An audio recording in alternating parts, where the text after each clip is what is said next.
last week, the members of parliament, the leadership teams were in Naivasha to have a conversation about different issues concerning the session that just concluded and projecting what will happen in the next session, which begins next week. We understand that there were concerns raised about the Social Health Authority and the Social Health Insurance Fund. Let's listen to what Speaker Moses Wetangula said in regards to what will be done based on the challenges highlighted.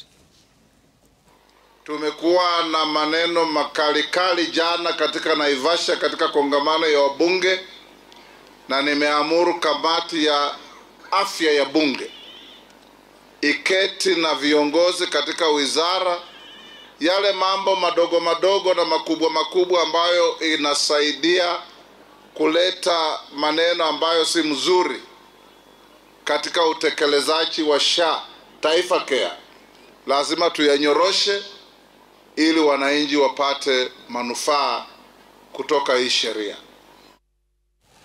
All right. Of course, we didn't hear much of what the complaints were, but there were some various clips that were circulating online of very agitated members of parliament. Mheshimiwa Mbui, help us here. What are the members of parliament agitated about? Yeah, thank you, Sam. Now, Sam, the issue of SHA is obviously the intention, if you really were to believe Kenya Kwanza, was noble. I mean, every government, even when we take over in 2027, we want to provide universal health coverage.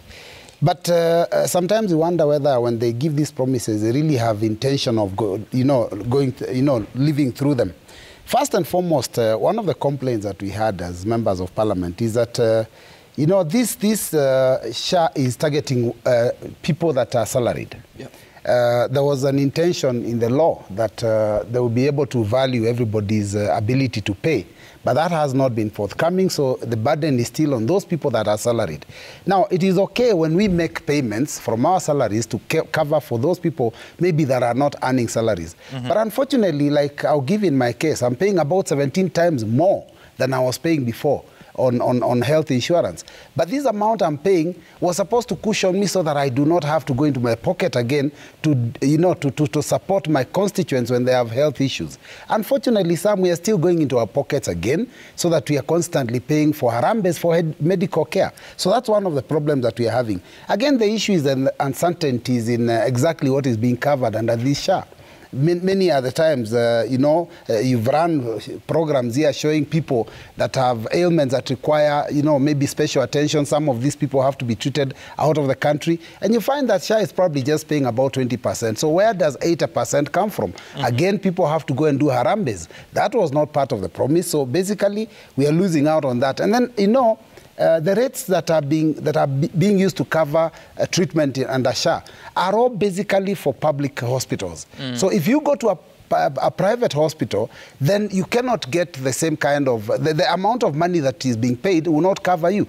Unfortunately, the burden of healthcare on public hospitals is so big that a lot of people that want to go and do certain procedures would have to wait for 6 months, 7 months, 8 months. So basically that means that this person could even lose their life before they are treated. And there are private hospitals. If you go to the private hospital, you have to look for money to pay for yourself because what will be covered would just be a drop of the cost. So basically this thing has been quite a problem. The other thing was a hurried implementation, Sam. It was hurried, very hurried. The law said that, by June last year, everybody was supposed to have migrated from NHIF to SHA.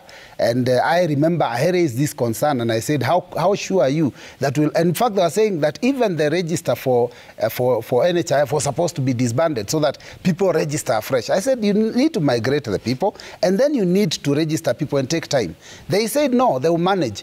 I'll tell you, they came back to Parliament to seek for extension of time because it wasn't possible to do it within the time that they had proposed. So basically, this thing has been, shrouded with a lot of problems. The regulations reflected that you can transition the NHIF data to SHIF. Yes, that is the regulations. I sit in the committee that actually approved that. Yep. But that was not what they were pushing through the law. So that we had to assist them through the regulations to make a change, including extending the timeline for the shift, because they had said they would do it by June. So there is hurried implementation. Anytime you try to do things in a hurry, you don't take time to plan properly, there are bound to be problems. And look, the system itself is failing. the system that, is still shrouded in secrecy about the cost. We've had stories of 1 or 4 billion, and, every time you ask that question, you're taken round in circles. But this system is failing. And the system is failing, and unfortunately... Is it being used? Or it's well, whatever system they're using, because, they said they're not going to use the one of NHIF, because they said the NHIF system had issues. It required less than $1 billion to sort it out, but they said they would do a new one. Now, the system that is being used under SHA is failing some, because a lot of times when people raise their concerns, it is because when they attempt to use their cards, it is failing, it is not working. The registration of people into the system is also a problem. You talk to our community health volunteers, they're telling us that they had been promised that they would be put for Wi-Fi within their phone number so that they would be able to carry out this exercise for free. They are paying for bundles from their pockets. These community health volunteers, who are the ones that are dealing with the registration process. So the whole thing is just basically a mess, Sam. And, all right. And it's very unfortunate, and people are very unhappy. And we'll get to more details about what was transpiring there during that meeting in Naivasha. But you can also raise us your concerns or your experience with the Social Health Authority or SHIF, because you understand there are some positive stories of people who've said that they've actually gotten help, but there are also those that are saying they're still facing challenges. Text us via 22422 or tweet us at Citizen TV Kenya at Sam Gituku. The hashtag to use is Citizen Daybreak. We'll be looking at some of that feedback as we go along. Mheshimiwa Koech, you are in that meeting. And based on those challenges that are being highlighted, are you getting any promises of solutions from the Ministry of Health?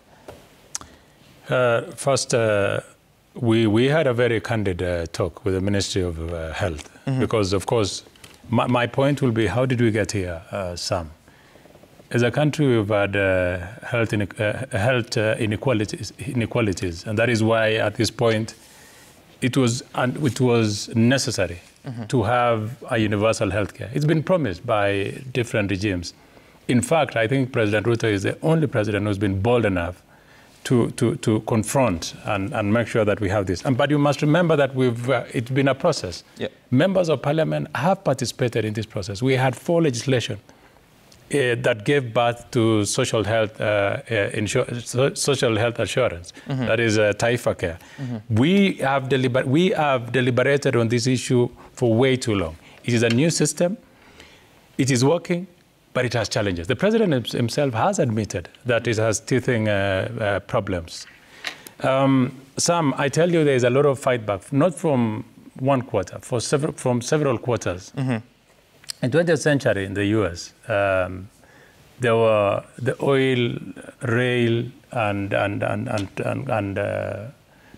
gas conglomerates and monopolies was so powerful that they will direct who will be elected. When President Roosevelt came in, he changed that completely to debt, making sure that they got rid of all those monopolies. There are so many people who used to reap from National Hospital Insurance Fund that are equally fighting back. The question we should be doing is, and I really want the media also to be a bit more objective, and I'm not saying Citizen for that matter. I'm just saying let's be objective and go out there, because we really want this thing to work. Health is not an issue that we can play politics with. We really must, it must work. There is no two way about it. So let us get very positive, let us get criticism, but at the same time, let us give credit where it's due. I know of cases, particularly that this issue has worked. I know of cases where it has not worked. The question will be, as members of Parliament, as the population, what is it that we can do best to make sure that Taifa Care does work? And that is where we are. And I totally want to blame the Ministry of Health. We have a big problem. We should not be sitting here every Monday trying to crack something that the acting Director General of SHA should be explaining to the population. We cannot have a situation whereby we are shooting blanks. We don't understand what is going on. And that is very annoying, because the country needs to understand. Who doesn't understand? The acting CEO of Social Health Authority should have been here. I have not seen them here. They are quiet. Actually, why the president is getting serious punch on this issue is because he is the one who is explaining it. Yet we have officers who are supposed to be doing this job, but they are quiet. In fact, I have never seen a statement coming to counter and say, no, you know what, Sam? What we should be having is this. we should be knowing how many people go to Kenyatta Hospital, for instance. When you go to Kenyatta Hospital, how many were returned back? How many were admitted? And how much was paid when they were being discharged? It is as simple as that. If it is working, then we'll know from the data that is being given out from different hospitals, public hospitals. The problem is the government, the officers who are mandated to do this job, none comes out when we are being bashed. And you find a situation where you will also become extremely helpless as members of parliament who will want to support this agenda. In fact, the quarrel in Naivasha, and you saw on the video, the majority leader was equally very unamused that, you know, there seem not to be any communication. We seem not to understand. They have never given us data of what is happening and what is not happening. And everyone is just quiet when the president is being bashed about this system. I have said, I have received from my own members, from my own from constituents, you know, cases that have been very, very good. People have been admitted, they've been treated, and they've been discharged using this Taifa care. But then there are cases where also it fails.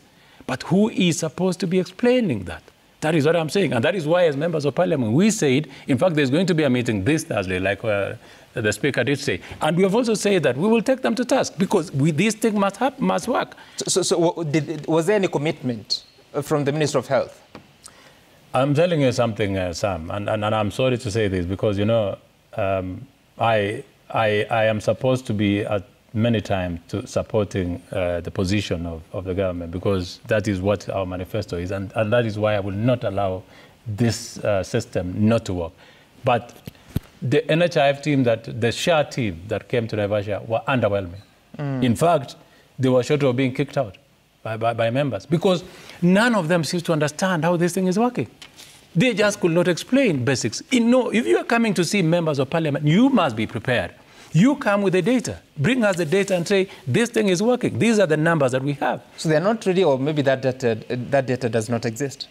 I don't know if it is. I think there's just a problem of communication and administrative, small administrative challenges that they are probably experiencing. The system seems to be working, but there are a few challenges that are there. The problem is that there is no one who is communicating. And sometimes I find that this thing is being sabotaged, not from those within and those outside. Oh, you think so? I think so. Sabotage.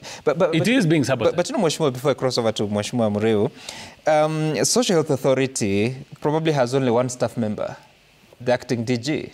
No, but the rest of the members are supposed to transition. The rest of the National Hospital Insurance Fund staff were to transition to SHA. How are they to transition? There was a system that had been, they were not going to be fired.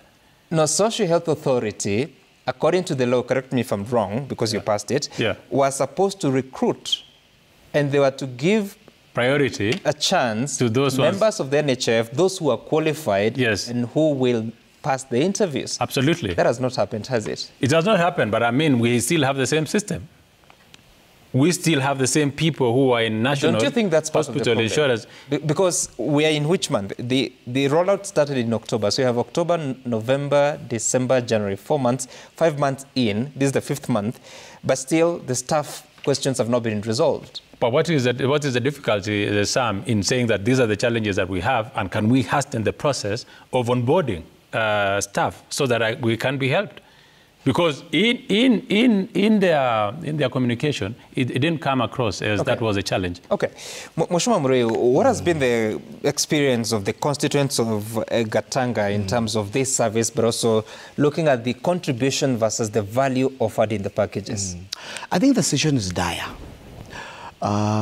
In the sense that, and it starts from the contributors to the people who are supposed to be beneficiaries. Number one, you find that the cost of the NHIF have gone up in leaps and bounds. It has become expensive, but there is no equivalent value coming back to the people. That's one. There's no value for money. That's number one. Number two, this system was done in a hurry. remember, there is what you call the spirit of the law, and the law itself. The spirit of the law is perfect. The intention was to ensure that the highs and the low all get universal health. Without any issue, without any discrimination, and therefore to avoid the situation whereby the health services are only for the well-to-do, and then the rest are left out. But now the outcome has, and they always say that the devil is always in the details. Starting the complaint which has been there across the board is that the banding is wrong, the outpatient is not covered, there is no value for money, and the system is not working. Now, coming to the system. Yeah. And that is the biggest complaint even when we went to Naivasha, that everybody is saying, oh, they went there, the system is not working. Now, and therefore, the issue is, which is this system? Remember, when the SHA took over, they discarded the old system of NHIF and came up with a new system. It is on record that that system costed, rather it was procured at 104 billion. What I'll tell you is that the intention of all this SHA issue has been purely a procurement issue. It was purely meant to make 104 billion clean, whether you get services or not. Because if you really have good intention, what you need to do is, first and foremost, do what you call dry run. Test the systems first. Because remember, these are people's money. I am an employer. I'm paying 1.5 for all my almost close to 300 members of staff. Each and every employee is contributing 1.5%. Now, when it comes to... Sorry, 2.75. Sorry, 2.75. That's on housing. 2.75. So, therefore, if this amount of, if you're not getting value for money, then you're getting robbed. My position, even in Naivasha, I said, let's repeal this thing called National Universal Health Act. Let's repeal it. Let's go back to the old system. Let's put back. Let's even stop this issue of charging to this 2.7%. Let's go back to where we are, and then we plan properly, come up with the proper systems, and then also before then, we also look at this issue of 104 billion system, which you also understand Adani was part of it. All the other deals, the airport, the power, were cancelled, but this was not cancelled. And yet... Sorry, Mheshimiwa, you said that the intention here was procurement all through. Whose intention is that? Of course, the power that be. Who's that? The power that be. Don't ask me that, Kituku, because you know very well. No, I mean, I don't know. I'm asking you a question. I'm asking you a question for the benefit of Kenyans to know. Remember, this is an executive-driven agenda. That's wrong. Let me finish, Coach, and I know... No, it's okay. Don't be derailed. This is an executive-driven bill. Yeah. And if you want to know the source of... That's where it originated from the executive. And it's the executive which came and said, look, we need to change this law to this law so that we can be able to cover everybody. Very good, fine idea. Now, when it comes down to implementation, now that's where the rubber meets the tar. Because at the point of implementation, remember there are things which need to be done, systems included. I asked this question even in Parliament, about 104 billion, and Adani issue. I was brushed off. And my colleagues here have said clearly, when you ask about, forget about even the 104 billion, the operation of SHA, nobody's coming out clear on it. And therefore, because we were not born yesterday, all this SHA issue was purely a procurement-driven project. And that's why a system costing 104 billion cannot be able to work.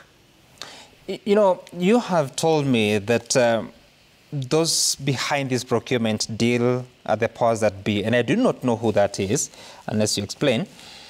The consortium implementing this is made up of 3, led by Safaricom. There's a Payroll Limited, then there's Convergent Solutions. So Out of those three, how do they link with the powers that be that you referred to? I've told you some that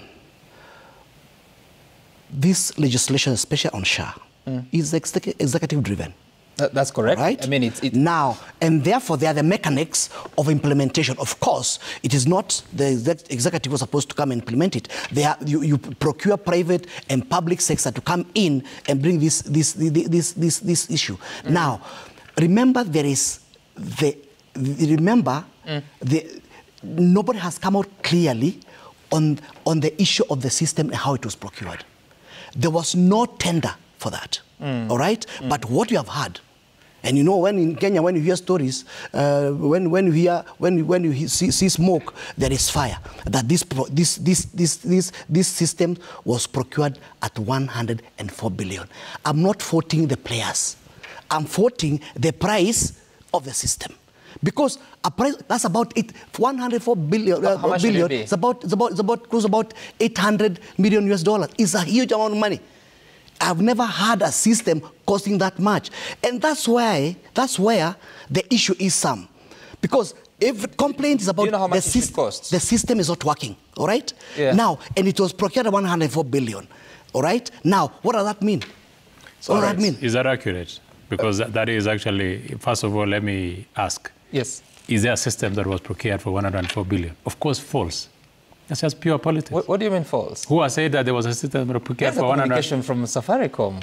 But which system is that was bought for 104 billion? They said it did not cost 104 billion. There was a statement that was issued that it was not a 104 billion system. How much was it? I'm not sure about how much it costed. As soon as there's the hearsay. Even you're saying hearsay, because honestly... If you're saying there was no system, it was costed 104 billion, show the document here on the table. Allow him to... I don't like the situation where we want to... You know what? And this is what has actually driven this process. And that is why there's a lot of disinformation and misinformation. Because there is no communication, official communication, from the officials from SHA to say this is actually the actual position. And that is why I tell you, that is where sabotage comes in from. Because you allow misinformation now, you create a vacuum by not communicating, and you allow disinformation and misinformation to thrive. In the process, hurting the system that we should be encouraging and making sure that the gaps that are there can be able to be filled. That is a problem that we have. I am certain that it was 104 billion was not used for the system. I do not know what challenges are in the system. You must remember that this is a product of Parliament. Wakili Mureo is a very established lawyer. He participated fully on the floor of the House when we had these four bills before the House. We dispense with this issue. I'm reading to you, Safaricom invests in Kenya's health digitization evolution. This is a statement from Safaricom on the 21st of September 2024. And they said many things, including the following. The consortium includes Apero Limited and Convergence Network Solutions Limited. That's fine. And will invest 104 billion shillings, 808 million shillings, 136,478 shillings over a 10-year period to implement, maintain, and support the IHTS system, and you recover the investment over the said 10-year period with monthly installments set to commence from February 2025, the month we are in. This is a statement from Safaricom. I agree. As a responsible member of Parliament, I will summon the Ministry of Health and say, give us a breakdown. Because first of all, they are saying it's a 10-year period. What has been used at this point? What are the systems? And I remember even the Senate Health Committee did summon the minister. And there was... Your partner committee, National Assembly Committee, absolutely had a meeting in Nairobi. Yes. And thereafter in Mombasa. Yes. There were questions in Nairobi. In Mombasa, they said, clean bill of health. Yes. What happened? That's what we should be asking. If there are challenges, because I'm sure they were convinced beyond any reasonable doubt that what had been given before them was accurate. And if we have any issues, like we have said, this Thursday, we still have a meeting with Ministry of Health so that they can give us what exactly is happening, what are the figures, what has been used, who are these companies like Honorable Mureo is saying, so that we get to understand. Because some healthcare but of any Kenyan this has already been signed between the ministry and but it is a 10-year period. It is a 10-year period. Which you are disputing, that you're saying the figure does not exist. And clearly you can see that even Safaricom is communicating about it. They said, and you've read like 4 items. You've talked about 104 billion to not just for one function, not just for one system. Yep. It includes maintenance, it includes you've read so many things. There's also 800 million that you've said is for, I don't know, what operation? No, I didn't say that, but I'll share with you. It's the same figure, yeah. But since we are here on this issue, and I think because we might overlap this issue. Yeah. You know, my brother here, who has a lot of respect, also chairs the Security Committee. And when a poor lady called Njeri went to complain to the CS that SHA is not working, she found herself in the docks. Mm-hmm.